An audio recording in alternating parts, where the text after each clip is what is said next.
Lincoln North Star head coach Tom Johnson hanging out with us after a big win in the quarterfinals. You're moving on to the semifinals. A little bit of stress there, especially at the end. What were you feeling? What were you telling the team, especially when Westview started to mount a comeback?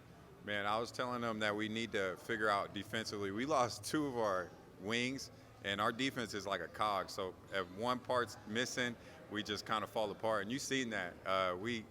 That right side of our zone was lacking, and I think they hit like 2 or 3 threes, got to the high post. So when that happened, we were just trying to find a piece that could just be there and be in their face and try to get a defensive stop at that point. I mean, they had a 30-point second half, and we were trying to hold them to 35, which we were well on pace.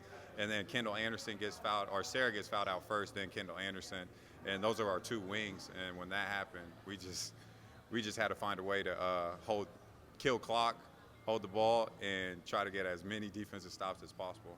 How big is this second tournament win in program history, especially before you take on a Goliath on Friday?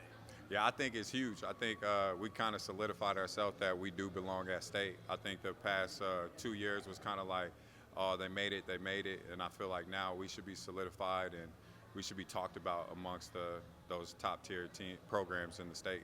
And Coach, obviously a big one coming up on Friday, #1 Millard West.